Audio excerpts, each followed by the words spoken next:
नमस्कार, मंडल news bulletin में आपका स्वागत है। आइए पेश करते हैं आज के कुछ प्रमुख व मुख्य समाचार। अब तक यदि आपने मंडल न्यूज के इस चैनल को लाइक व सब्सक्राइब नहीं किया है तो जल्द से जल्द इस चैनल को लाइक व सब्सक्राइब जरूर कर दें।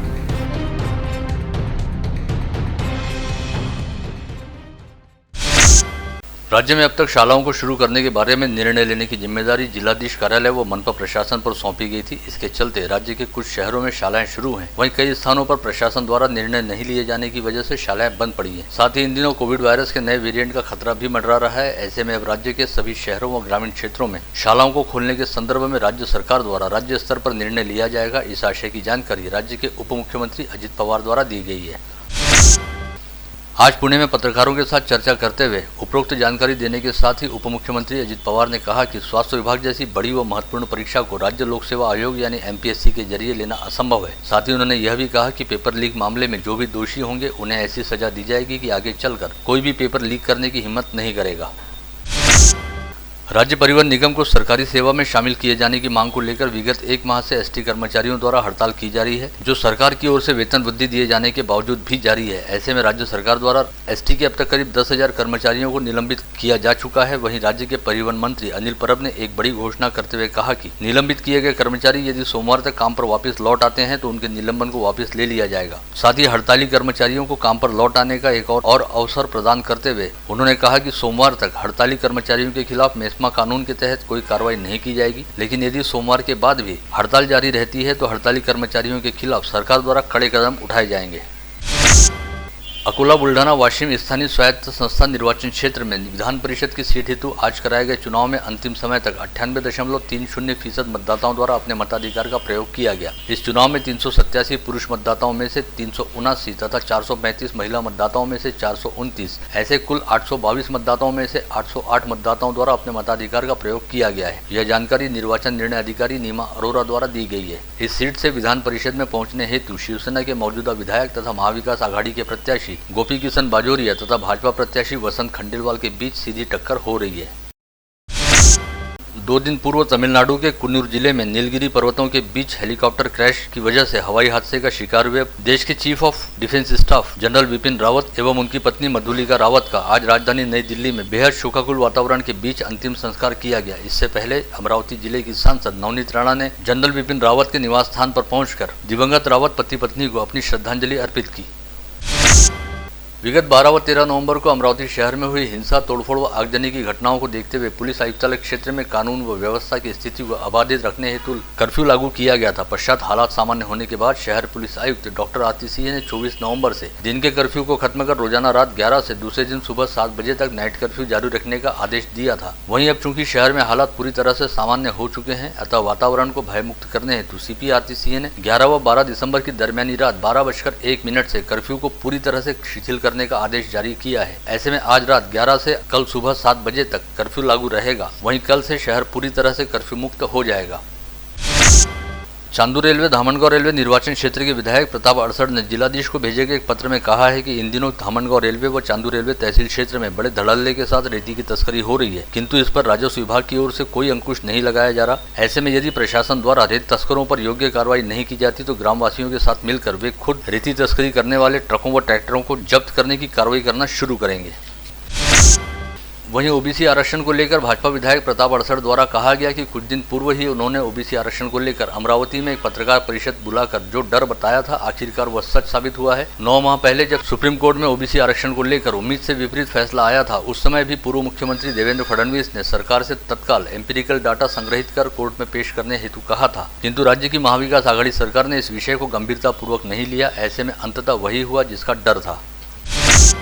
सरकार द्वारा कोविड संक्रमण के चलते मृत्यु का शिकार होने वाले व्यक्तियों के परिजनों को 50,000 रुपए की आर्थिक सहायता दिए जाने की घोषणा की गई है। ऐसे में स्थानीय मनपा प्रशासन ने प्रशासकीय प्रक्रिया शुरू करते हुए ऐसे परिवारों से संपर्क साधना शुरू किया है। इसके तहत अब तक 25 परिवारों की ओर से सानुग्रह सहायता राशि हेतु आवेदन पेश किए जा चुके हैं। अमरावती मनपा क्षेत्र अंतर्गत कोविड संक्रमण के चलते 275 संक्रमितों की मौत हुई थी। ऐसे में अब उन संक्रमितों के परिजनों से संपर्क साधने का काम प्रशासन द्वारा शुरू किया गया है, जिसके तहत 248 परिवारों से संपर्क हो चुका है। वहीं 25 परिवारों द्वारा आवश्यक दस्तावेजों की पूर्तता करते हुए अपने आवेदन भी पेश कर दिए गए। साथ ही 6 मृतकों के परिजनों के फोन बंद आ रहे हैं और 10 परिजनों के फोन पर नो रिप्लाई आ रहा है। इसके अलावा अन्य 177 मृतकों के परिजनों ने आवेदन भरने की प्रक्रिया को सकारात्मक प्रतिसाद दिया है।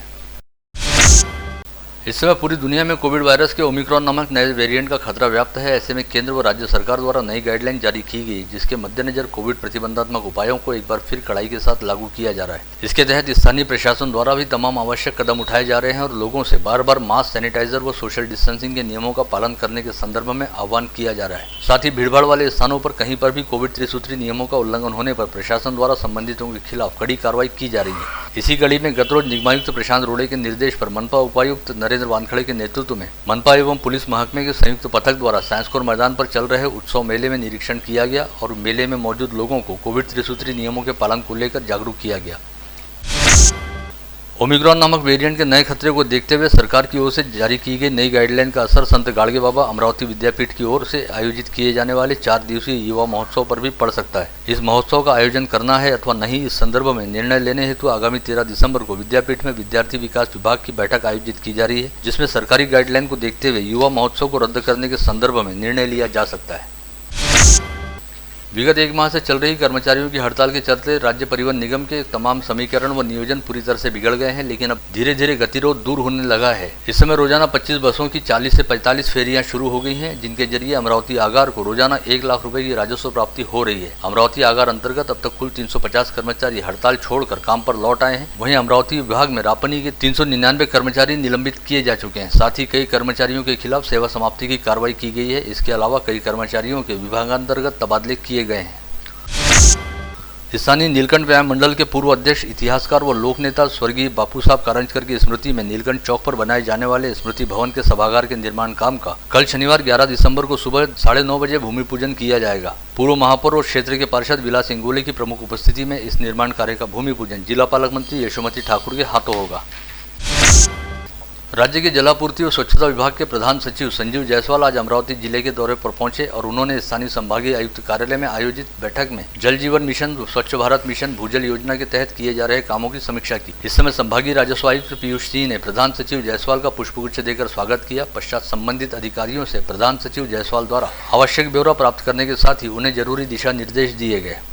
तुमच्यासाठी जे माझा तर्फे जे टॉकिंग पॉइंट आहे ते तेवढंच आहे की तुम्हाला जे काम सुरू झालं नाही ते कामाला सुरू करायला लावा, वाढला असेल डेफिनेटली गुड। आणि जिथे तुमच्या डीपीआर तयार करणे पेंडिंग आहे म्हणजे ते तुमच्या मॅक्सिमम पीरियड त्याच मध्ये जाणार आहे। आता तुमच्या एमएलसी इलेक्शन आता संपल्यानंतर तुमचा ते प्रॉब्लेम पण आता राहणार नाही। Cleaning and then say that okay the principal secretary has given us a that Jal Jeevan Mission मध्ये unlike any other schemes what is the 5 main difference and this is the 5 objectives of JJ. पहिला जो objective आहे की आतापर्यंत unit used to be gram panchayat. For the first time the unit of water supply has become a village. That is the first point that has to be noted that आपण ग्राम पंचायतच्या ऐवजी village ला unit म्हणतो. दुसरा जे आहे which is a continuation of NRWDP की गावामध्ये पाणी पुरवठा करताना हे पाणी पुरवठा पाईपलाईन द्वारे व्हायला पाहिजे, पाईप वॉटर सप्लाय स्कीम। तिसरा जे आहे की प्रत्येक घरामध्ये कनेक्शन देताना त्या ठिकाणी 55 लिटर पाणी, 55 litres water per capita.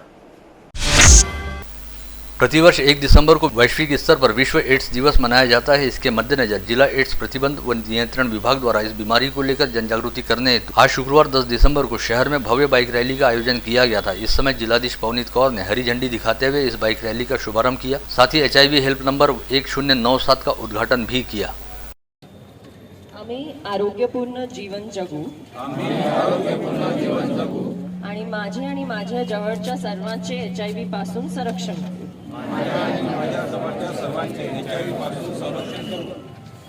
HIV सह जगणाऱ्या व्यक्तीची काळजी घेऊ,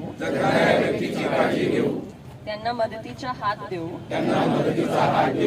तसेच त्यांच्या कुटुंबियांना सुद्धा मदत करू। कोणत्याही HIV सह जगणारा व्यक्ती कामाच्या ठिकाणी, शाळेत, महाविद्यालयात आढळल्यास त्याला कलंकित समजून भेदभाव करणार नाही। यासाठी सहवासातील इतर व्यक्तींना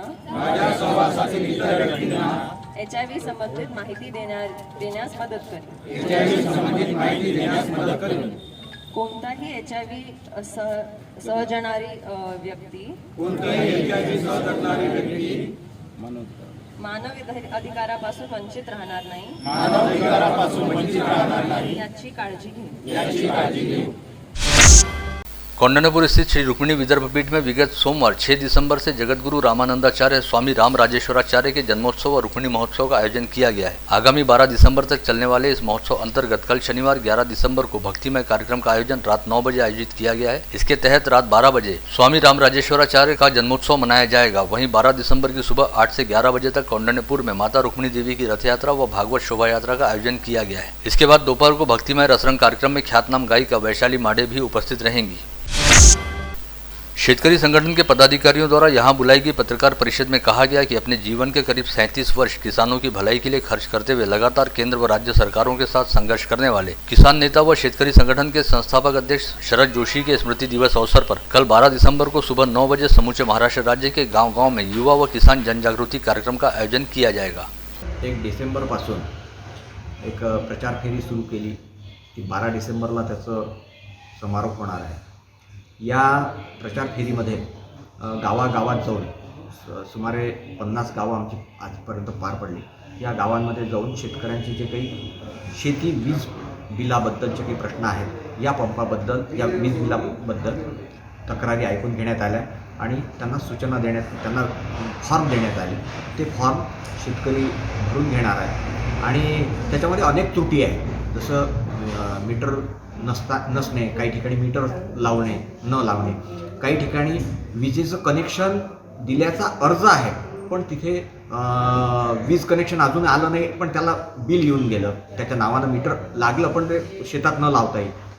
काही ठिकाणी असं आहे की युनिट न घेता रिडिंग केल्यामुळे हे बिलं दिल्यामुळे त्यांना 50,000 ते 80,000पर्यंत बिल आलेलं आहे आणि जर हे बिल भरलं नाही, पैसे जर भरले नाही तर त्यांचा आता हरभरा पाणी द्यायची वेळ आहे, त्यांना गव्हाला पाणी द्यायची वेळ आहे आणि यावेळेसच ते विजेचं बिल आम्ही कनेक्शन कापून टाकू अशी ते धमकी देत आहेत. त्याच्यामुळं अत्यंत अस्वस्थता ग्रामीण भागात आहे. लठा संगठन की ओर से उपविभागीय अधिकारी को निवेदन सौंपते हुए कहा गया कि मोजरी विकास प्रारूप अंतर्गत बनाए गए रास्ते पर कई जगह छोटे बड़े गड्ढे बन गए हैं. ऐसे में इस मांग की तत्काल दुरुस्ती की जाए. आशा वर्कर्स गढ़ प्रवर्तक संगठन सीटू के बैनर तले आशा सेविकाओं ने बीते अप्रैल माह से लंबित मानधन दिए जाने की मांग को लेकर मनपा आयुक्त को निवेदन सौंपा और जल्द से जल्द मानधन अदा किए जाने की मांग मनपा आयुक्त से की. कोरोना काल में जो 1,000 रुपये प्रोत्साहन भत्ता आशा वर्कर के लिए शुरू किया था वो सितंबर माह से बंद किया.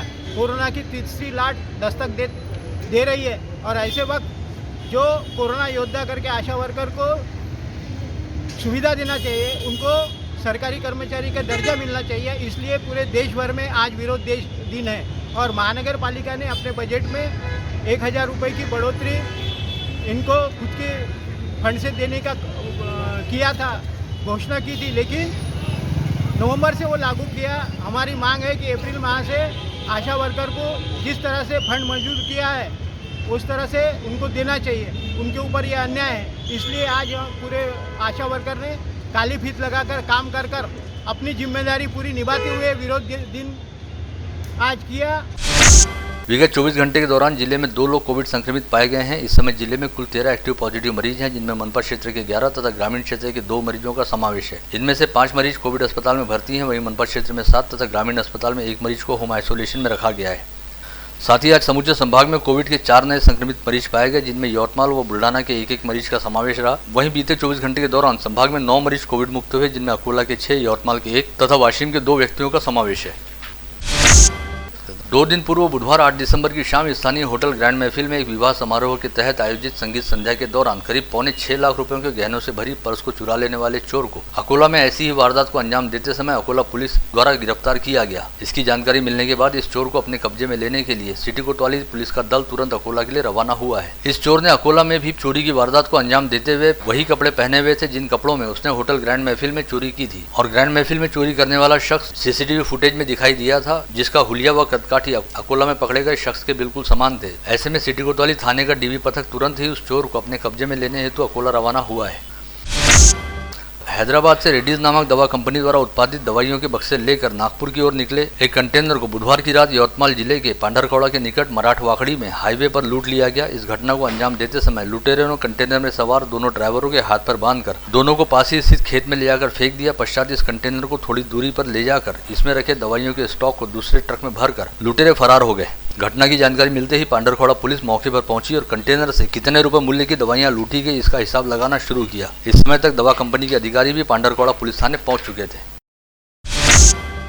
मुर्जियापुर बस डिपो में कार्यरत एसटी कर्मचारी द्वारा जहर पीकर आत्महत्या किए जाने का प्रयास किया गया। रामेश्वर सोलंकी नामक व्यक्ति मुर्जियापुर डिपो में ट्रैफिक कंट्रोलर पद पर कार्यरत है। पुलिस द्वारा मामला दर्ज करते हुए मामले की जाँच की जा रही है। स्थानीय अपराध शाखा की टीम ने शुक्रवार को गश्त के दौरान कुख्यात तड़ीपार आरोपी तथा आदिवासी कॉलोनी में रहने वाले रतन वसंत उइके को हिरासत में लिया। वहीं राजापेट थाना परिसर के चिचफैल परिसर में रहने वाले मनोहर सोनोने को अवैध शराब बेचने के मामले में गिरफ्तार किया गया।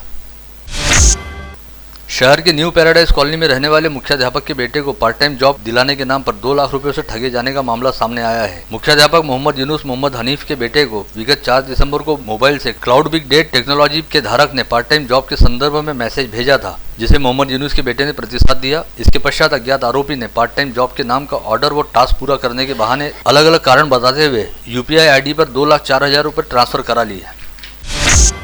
फ्रेजरपुरा पुलिस थाना क्षेत्र अंतर्गत आने वाले वडाली के SRPF क्वार्टर में रहने वाले निलंबित SRPF कर्मचारी प्रवीण सहारे की शुक्रवार की सुबह दिल का दौरा पड़ने से मौत हो गई, लेकिन इसके बाद आक्रोशित परिजनों ने फ्रेजरपुरा थाने में दस्तक देकर निलंबित SRPF कर्मी की मौत के लिए SRPF के वरिष्ठ अधिकारियों को जिम्मेदार ठहराते हुए उनके खिलाफ कार्रवाई करने की मांग की।